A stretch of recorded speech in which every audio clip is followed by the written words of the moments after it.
Good morning, guys. Today's video, I'm nervous for again.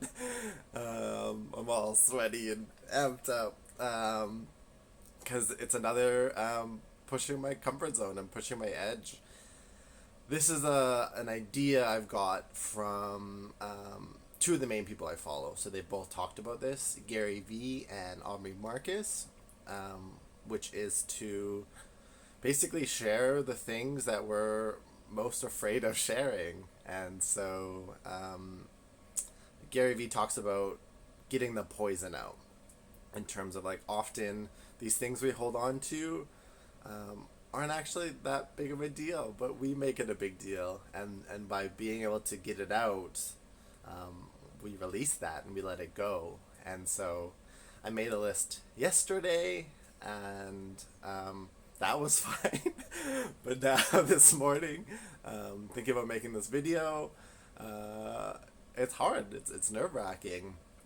And I have a list of 8 things I'm gonna get through, and these are the kind of things that, like I said, I'm afraid to share. Some of them might seem silly, some of them might seem trivial, but they're real for me, and that's the whole purpose of making this video for you guys is to, and for me is to share these things and push my comfort zone and yeah, all of that. Number one, it's not one of the main reasons. There's many reasons, but one of the smaller reasons that I decided to move and now moving to New Zealand in the new year is that I was in a relationship which ended, and I was really heartbroken, and been doing a lot of work to remedy that and to work through that. But one of the reasons I'm moving still a little bit is to get out of this little town and to give myself some space and some time to continue to process and heal from that. And it's a little bit of running away, and that's something I'm carrying. And so, yeah. Um, Number two, on a lighter note, something I've read for a while that I wanted to do and that I've been doing is coffee enemas. And if you don't know what an enema is, it's essentially taking some sort of solution. There's many different ones and different kinds, and using an enema kit to put this liquid up your butt. And coffee enemas I read a lot about. They're really good for liver detoxing, and the times I've done them, I feel fantastic actually afterward. And so yeah, it's a thing I do, and a little embarrassed to talk about it, and so thus I'm talking about it. Another one that I've carried for a while actually, and that once in a while it pops up, is that when I was in junior high and high school, I used to steal money out of my mom's purse, cash, and probably over many years, I don't know, 5, 4, 3, 6 year span, probably stole a few $1,000s in cash. So, sorry, mom and dad. Yeah, that's what I did to buy probably stupid stuff. Yeah. Uh, it's funny. Some of those who know me, or like have met me recently in some of these business programs, Leap and stuff, I always say, don't call me, text me.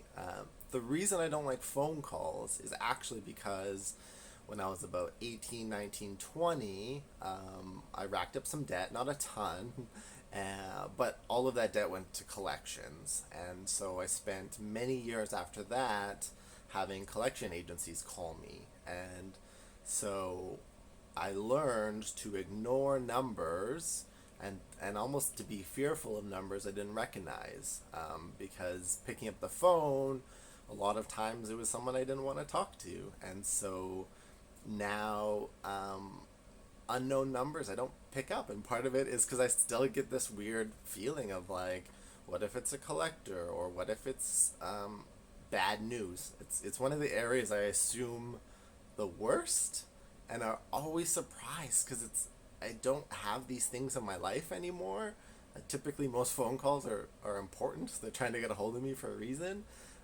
But that's the reason I don't pick up phone calls, is because for many years I trained myself to avoid and program my mind that most phone calls were bad. So that's my weird phobia around calls from numbers I don't recognize. Another one is, until recently, I used to wear much more baggy clothing, not fitted clothing, because I still struggle with feeling fat. Even though most days I have visible abs, I still struggle with the viewpoint, or the mental image of myself from before. Same.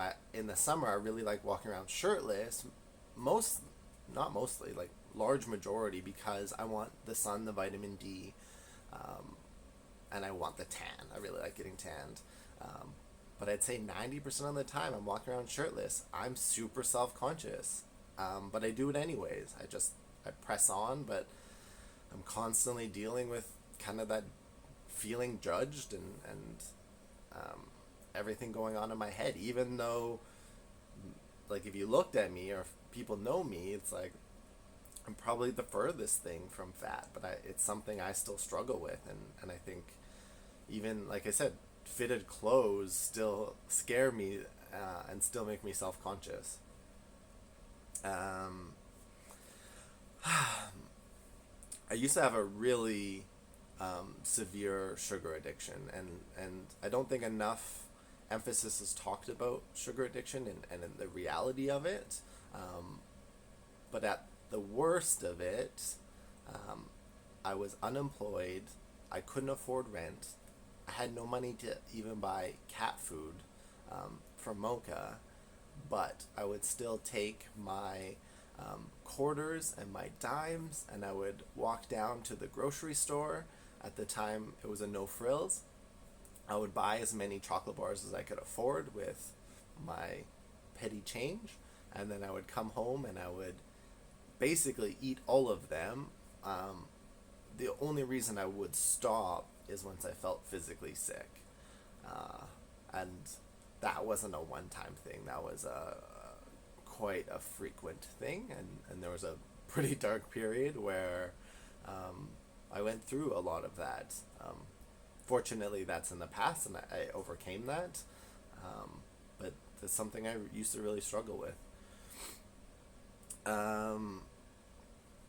In high school, my dream actually was to become an actor. I really liked drama. I really liked theater class.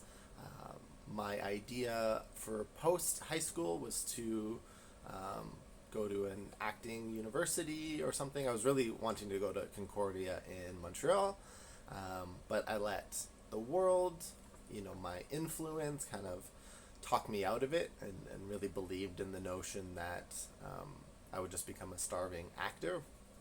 Well, the irony is, instead of acting, I went into business, and I've, since high school, have been a starving entrepreneur. So yeah.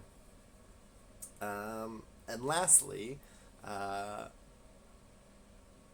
I'm worried, and I have fear of the judgment I will receive by putting out this video. And so that's the last thing. But I'm going to do it anyways, because these are more for me and for you, in showing that there's more going on than just the fear and these things we hold on to. And it's really about how we face challenges in our life and how we overcome them. And so that's all my shit. And I feel a little lighter. I'm a little scared still to put this out, but I'm going to do it anyways. And so I'll talk to you guys tomorrow. Bye.